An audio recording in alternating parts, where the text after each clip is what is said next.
So I am here today with Shawn Brokos, Director of Community Security for the Jewish Federation of Pittsburgh. Shawn, thank you so much for taking the time to speak with me.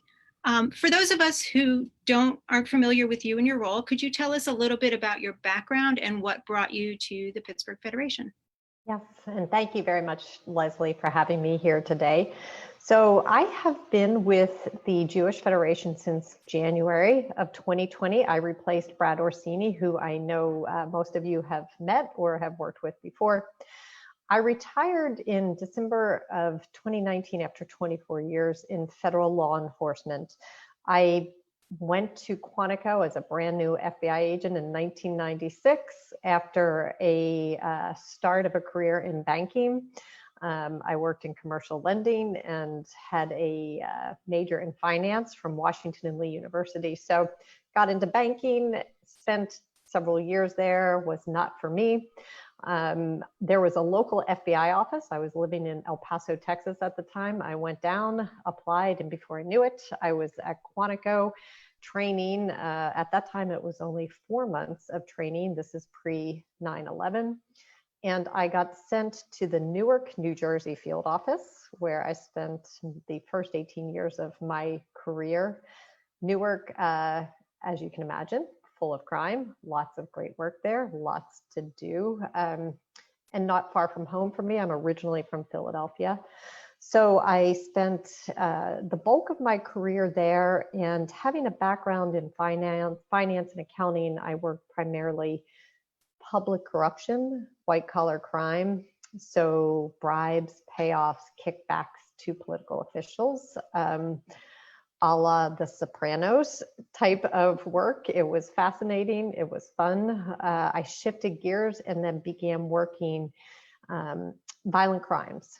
And at that time in Newark, we had a lot of the major gangs coming in, so the Bloods, the Crips, and I worked on those types of investigations. In 2013, and I say we, my husband is also an agent, and I met him on the job in Newark. We had the opportunity to move to Pittsburgh with the FBI, and we took that opportunity. My husband's from Erie, but he claims Pittsburgh is home. So we got a chance to come home and be closer to family.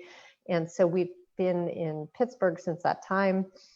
When I transferred to the Pittsburgh office, I became a supervisor.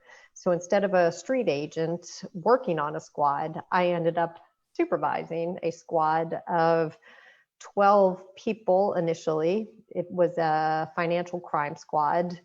It then grew into a healthcare fraud squad. And this was around the time of 2016 when we were seeing a lot of fatal overdoses. So it morphed from a white collar squad to a healthcare fraud squad, eventually to an opioid overdose task force that we had. And a lot of our work was responding to area overdoses.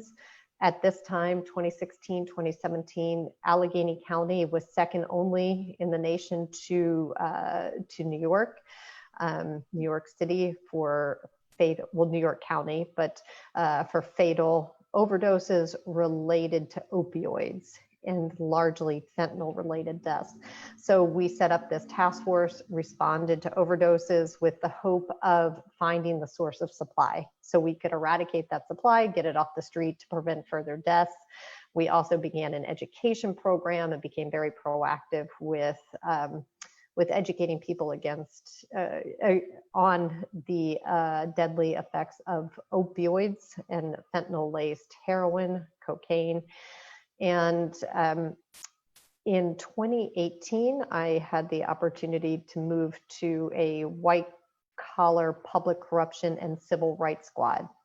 And so I actually was working on that squad before I retired, and civil rights was certainly the primary focus of that squad. And I know it still is today, and especially today with everything that is going on, whether it's hate crimes, which I know we're all familiar with, or what we call color of law, and that's really police corruption. So our squad handled those types of cases.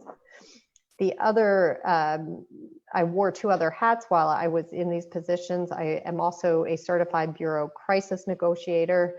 meaning I can travel anywhere, whether it's across the country or throughout the other countries throughout the world, to work as a crisis negotiator, a hostage negotiator. I had a team here in Pittsburgh. Each FBI office has a team. I had a team here in Pittsburgh of approximately 12 negotiators, and we were very active in responding to a barricade situation or a kidnapping. In addition to that, I was also in 2017, 2018, and 2019, prior to retiring, what's called a crisis management coordinator for the FBI. So we are the people responsible for responding to a critical event. So if there is a mass shooting, if there is an officer involved shooting, if there is a kidnapping, any type of critical event, the crisis management team responds, and we lead that critical response. So I was actually in that position during Tree of Life. And again, if any of you know Brad Orsini, I took that position from him. And then when he left the FBI and went to the Federation, he and I stayed in touch. And then he moved on to Secure Communal Network, or otherwise known as SCAN. And when he was leaving, he called and said, hey, would you be interested in coming to the Federation? And so I figured I've kind of followed in his footsteps. It would be a logical next step. So I started with the Federation in January. So Brad's footsteps are big footsteps to fill, literally and figuratively. Yeah. And you're certainly doing a great job with that. So as the crisis management coordinator during the Tree of Life shooting, what were some of the key lessons that you learned about our community, and how has that impacted you then moving into this role? The interaction I had with the Jewish community during that time was just absolutely amazing. It was a very traumatic event is an understatement, but the gratitude and the welcoming of the community during that, and the outpouring of just sharing their grief. We were there on scene. We had a command post set up, cooking meals, being just so gracious to us. I have never felt such warmth. And it's just such a contradiction, because here's this just wonderful community in the midst of just an unspeakable tragedy. So that always resonated with me. And it speaks to a lot of what Pittsburgh is about to me. And I'm not from here, so I feel like I can say this. I've lived in many places across the United States and also outside of the United States. The community here in Pittsburgh is a very accepting and warm community. And it's tight-knit. And I see that through the different police departments that interact very well together. And it's not always great. I'm not going to say that. There's certainly a clashing that does happen, but there is just a sense of community and a sense of closeness and a respect for one another that I see here. And I saw that during Tree of Life. So when we responded to the massacre that day, we had multiple police departments there and heads of police departments, and we gathered around in front of the synagogue. And it was determined fairly quickly on that the FBI would be the lead agency on this. We knew this was a hate crime. There was no doubt about it. We were there when Bowers was taken from the synagogue via an ambulance. We had him in cuffs. We had him, agents with him in the ambulance. We knew he was making statements about hating Jews, killing Jews. We knew very clearly that this was a hate crime. And we worked with the other local, state, federal police agencies, and it became very clear this was going to be our investigation.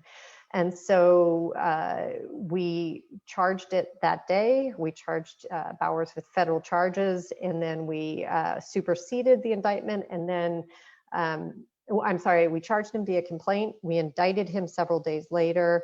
And this is unheard of in many areas across the country. If there is a mass shooting, that it happens this swiftly. We charged him that same day So on October 27th via complaint, we then superseded the indictment to add in the actual federal hate crime statute. And now the case is just, it's pending trial. It's a capital murder case. And so, this is usually not usually, because I'm not saying there's another case like this out there, but capital murder cases tend to go very long because there's so many motions pending before the case is actually heard.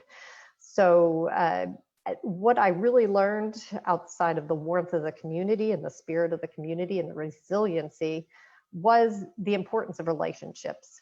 So for example, Hevra Kadisha, or the individuals that came in to the synagogue while it's still a crime scene, we did not know as FBI agents what this tradition was or what this was all about. And fortunately, we had rabbis there on scene. And I remember Rabbi Admon as being one of the rabbis who came to educate us on Jewish faith, on Jewish culture and tradition, the importance of removing the victims, having somebody from the community to be with those victims. And we made this happen through the relationships we built, because again, in law enforcement, typically you have a crime scene, nobody is allowed to enter. And so there were, and we stayed within policy. I'm not saying we broke procedures, but we had to be very mindful of these traditions.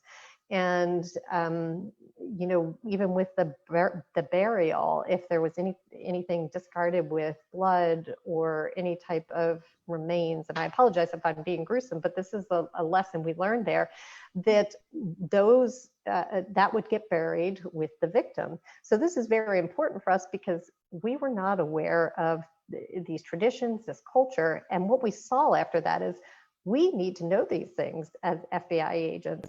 We need to have very strong relationships, not just with the Jewish community, but also with our other faith-based organizations. So we've made a great stride in the FBI to start building those relationships, because it's a traumatic event, and to be able to have somebody from the community walk through it hand in hand with you, to educate you, to help you be sensitive, to help you be mindful on things that we just didn't know at that time.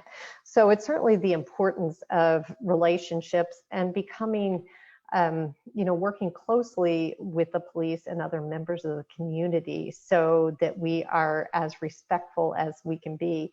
And looking back on it, I think the FBI and the Jewish faith leaders did a good job at that.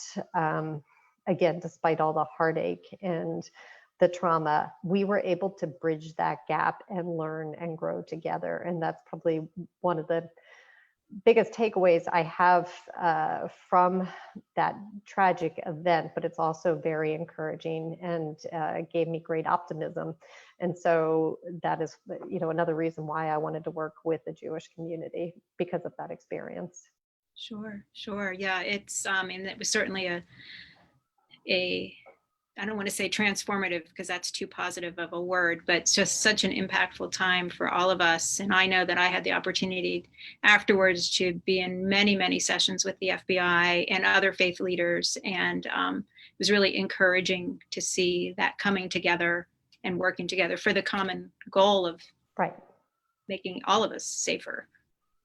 So since you've been at the Federation since January, certainly it's been an interesting time, but I know that you've had a chance to take on some of the security initiatives pre-pandemic. So if you could talk about those, that would be great. Sure. So, I know Brad was very proactive with the training that he did and the security assessments and getting out into the community and making sure that we had done the target hardening. So when I picked up, when he left, certainly I'm continuing that. So continuing with security assessments, the training. I know training is a bit of a challenge now because the training we do really should be in person. It's very hard to do it via Zoom when you're talking about run, hide, fight, or stop the bleed. These are things that really need to be done in person.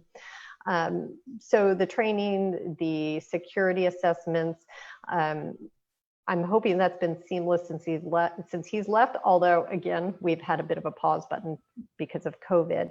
The other projects though that we started, that we have been working on since January and were able to, in one case, finish, and that's the go bag. So we assembled back in February, we had a volunteer effort actually at Rodiff where we assembled 500 go bags. And these go bags are essentially emergency life-saving backpacks that we have in every single classroom in every one of our organizations. So 500 of them.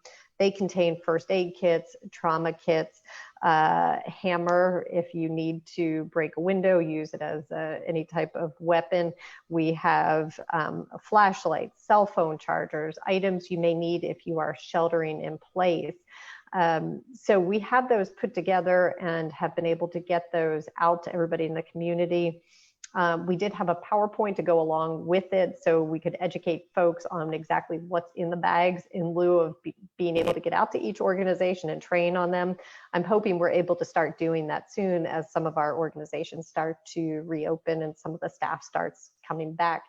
So the Go Bag initiative was a large endeavor, and it's great now that at least the places where our children are, so the day schools and the early learning centers should have everyone should have a bag in their classroom. They're portable too, which I love. So if a teacher wants to take the kids on a walk or a field trip, they're light enough you can just put them over your back. So that was one initiative we were able to see to fruition, short of some of the training we wanted to do on it. And the other initiative was called is called Blue Point, which is an emergency alert system. The Federation received significant funding from an anonymous donor that has enabled us to put this Blue Point emergency alert system in our day schools and our early learning centers.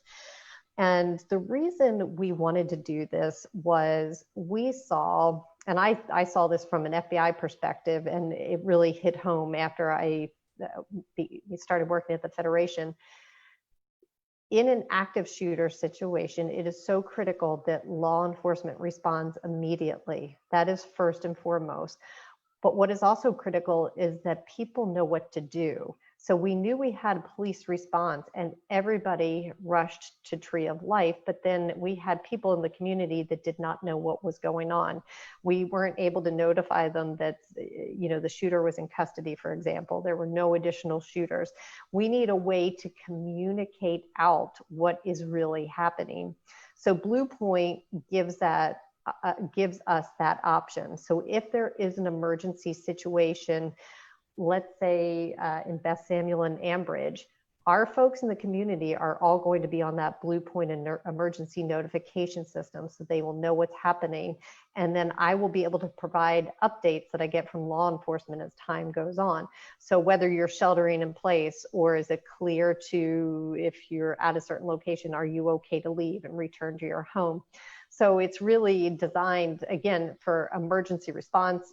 Pittsburgh Police uses this system. It's in several of the area schools. They know it well. They're very trained on it, which gives me great comfort. And also, again, it's the fact that there's a PA system that will go off to alert people throughout the building that there is an emergency, an active shooter. Strobes will go off. So if somebody might be hearing impaired, they will have a visual notification, and then the community will know what's going on. So that has been installed in many of our locations, to include Temple Emmanuel. And the next step is to test it and then to get everybody trained on it so they know exactly what it is, how it works, what the notifications will look like if there is an emergency situation. You should get a notification via cell phone, email, so text message, email, and a phone call. So those are really our two big projects that we worked on starting in January. And then as hopefully school rolls around and students come back, we're going to begin, again, hopefully, in-person training with run, hide, fight, active shooter, so that everybody is prepared when we start reopening our locations. And we've also helped organizations with reopening, things to think of from a security perspective as well. Great. Yeah, we're very appreciative to have Blue Point being installed. I think our installation is nearly complete here. We also have the bags, so we just need to have people back in the building to protect with them. But all in good time, all when we're ready. So speaking of COVID-19, what are some of the security threats around that issue? We all think about the health issues and those things, but I know that you think more broadly about how that impacts us from a safety perspective as well. Yeah, absolutely. So since the onset of coronavirus, we have seen an uptick in anti-Semitic rhetoric. A lot of this has been online through different chat rooms, and one of the most common chats that we see is that the Jews are responsible for coronavirus. They created it as a way to, thin out the population, or as a way to profit from creating a vaccine. And the problem with social media these days is it just creates hate and there's no facts behind it. So it's very hard to educate people about what's really true. And so there's momentum that has been gaining with this anti-Semitic rhetoric. And we've seen more activity from some of the neo-Nazi organizations that we follow. When I say we, really law enforcement follows. So we're trying to be very cognizant of that. And it's also a fine line. There is protected First Amendment speech on some of these chat rooms and social media platforms. But when you take that and mobilize that and act in furtherance of by doing either something to harm somebody, a threat of violence, that is where law enforcement is able to step in and take action. So it's very important that we monitor what is happening out there. And I really encourage people, if you see something, say something. It may be the most insignificant thing. It may be a strange email you got or a strange call. Please share it with me. You can report it to the Federation online. You can send me an email. You can call me directly. It may be a smaller piece of the puzzle. And now, especially right now, we have to be very cognizant of the culture that is out there and some of the hatred that is being directed at the Jewish community due to coronavirus. So we've certainly seen an uptick in this hate speech on social media. The other thing that initially we really, I think a threat that that came pretty quickly at the onset of COVID was the cyber scams. We were seeing multiple cyber scams happening, and that's because people went from working in offices one day to the next day working from home, and everybody's trying to adjust, trying to figure out if they have accounts payable, how they're paying bills from home. People had laptops that sometimes now were personal and also doing business. So we were much more susceptible to cyber threats. I feel like we've worked through a lot of those, but initially we were very vulnerable to those, whether it's, sending money via wire to who you thought was a vendor, and it turns out it was not a vendor at all. It was somebody who intercepted that vendor's email, and now you're sending $10,000 to a bad guy instead of the vendor for sending, supplies that you received. So we really tried to educate people at the beginning about protecting yourself against the cyber scams. Certainly we saw Zoom bombing right from the beginning. Fortunately, now Zoom has much tighter security protocols, passwords, waiting rooms, those sorts of things. So we still see some of those, but not nearly to the extent we were. Another threat that we have been really watching closely is weaponizing the virus. People who are intentionally looking to spread the virus, if they know they have it, through putting saliva on doorknobs or spitting at people. In Pittsburgh, we have not seen that directed at the community, but I do weekly calls with security directors from across the country and Canada. And so I know there have been instances of this.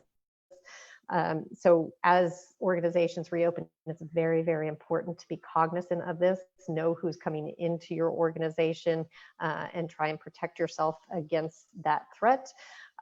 Fortunately, local, state, and federal laws have all changed so that it's a chargeable offense if you catch somebody intentionally trying to spread coronavirus.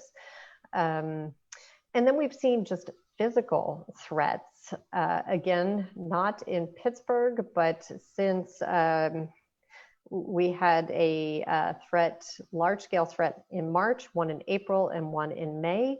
These were all individuals who were very vocal about their hatred of the Jewish faith. They blamed the Jews, again, for coronavirus. The first individual I'm talking about was killed actually by the FBI in March as he tried to buy bomb-making material and weapons in an attempt to blow up a hospital in Missouri that was treating coronavirus patients. The FBI had been following him for several months because he was so vocal about being anti-Semitic. And in the course of him trying to acquire bomb-making material during an undercover operation, he was actually shot and killed. And that was probably the first significant event we saw related to coronavirus and linking it to the Jewish community. And then in April, we had an individual in Massachusetts who was arrested federally for trying to burn down Ruth's House, which is an a Jewish-sponsored assisted living facility in East Longview Meadow, Massachusetts. And he had taken a 5-gallon gas can and tried to use it as an incendiary device to set fire to Ruth's house. Fortunately, he was caught before anything happened. He was charged with arson, and I also believe federal hate crimes as well.